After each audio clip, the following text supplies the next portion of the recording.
YouTube, how's it going? So, as per request of a dear friend of mine, I am going to vlog about dreams tonight. And by tonight, I mean this morning, because it's morning when I'm filming this. Dreams are weird. They're crazy, powerful, meaningful, meaningless. I don't even know. They're hard to describe. I'm sure they're different for everyone. I've never dreamed as someone else. But they can make no sense at all, or they can seem to change people's lives.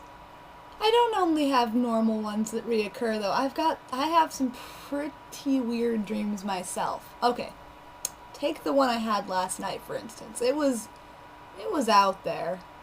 So, I don't even remember how it started. I remember two distinct parts, so I'm going to go ahead and talk about the two parts.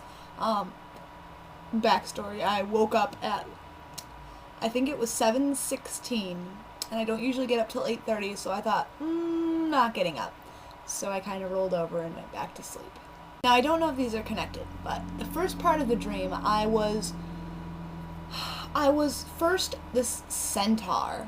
Like, I wasn't him because it was a guy, and I don't know, it was really weird, but I, like, could see from his viewpoint, and he couldn't die. And I know that sounds really weird.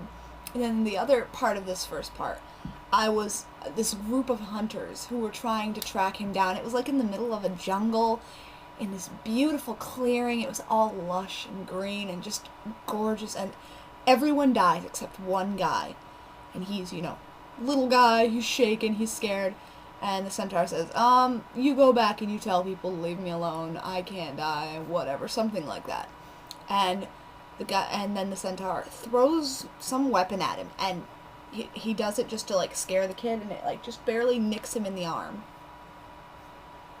Which is kind of eerie, because I have a scar right there. But anyway, so the kid, decides to make one last brave effort, and runs up, and he, like, I don't know if he has a sword or an axe or what, but he cuts off the centaur's both of his arms.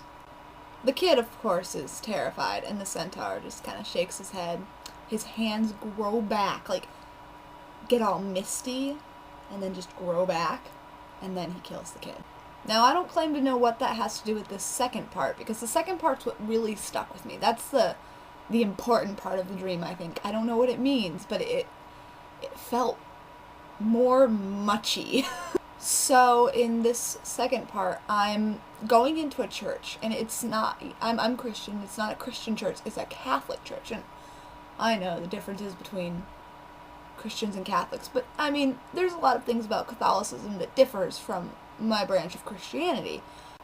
So I go in, and in the, like, entranceway, there's this line of really beautiful, and sometimes beautiful in a horrible way, people. Like, they're all golden, and they're beautiful, and I think they were saints. That's all I can think, but there were only 12 of them. If I remember, that's how many, the number that pops in my mind. It might just be, 12 disciples, something like that. But I think there were 12 of them, and they were all kind of leaning over to get a look at me, so kind of diagonal.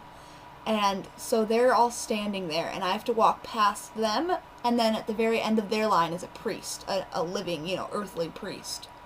So as I walk by each of these saints, they all said the exact same thing. Though ye be maggots, enter ye here. And I don't know, that it's weird for me to remember words, like an actual phrase from a dream, but that sticks with me. Enter ye maggots, or though ye be maggots, enter ye here. And each of them say it in turn. Not all of them say it. I think I kind of skip over some of them, but most of them say it.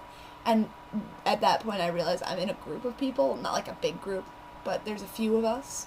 It's funny that I don't remember who all was with me, but I remember one person, and I remember Queen Anne. I don't know who Queen Anne is, but she was with me. She was dead. Like, she was a ghost, but Queen Anne, the dead, was with us. So anyway, we get past all of these saints, and then we get to the priest, and the priest says something. I don't remember exactly what he says. See, it wasn't as important, but he won't let me through. And so I try 3 times to go through, and on the 3rd time, he says something to me about needing to be apologized to. So obviously I've done something to wrong this priest. I'm not sure what. I don't know the guy. But I walk up to him, and he says he wants me to bow to him. Like, I have to literally get on my knees and put my head to the ground and, apologize for something I don't even know what I did. But I do it. And what strikes me odd here is that all these, saints, the heavenly beings, all say, we realize that you're kind of worthless, that you're a maggot, but you can go in anyway. And then it's the human, the earthly being who won't let me through. And then I go inside the church and we find some pews and we sit down. And one of the last things I really remember, I woke up because I had to pee, which was sad. But one of the last things I remember is flipping through the books in the church. It wasn't a hymnal. It wasn't a Bible. I mean, it might have been a Bible with like an insert, but this is an odd insert. It was something about how in colleges sororities are bad because everyone in a sorority has sex. Something like that. Something about, and it had like a girl in a schoolgirl uniform, and I mean, it might have just been talking about promiscuity. I'm not sure, but it was odd, and then I woke up.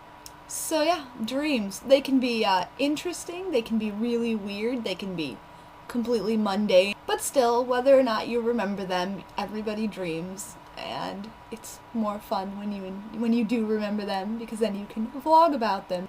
My name is Keps, and I approve this message.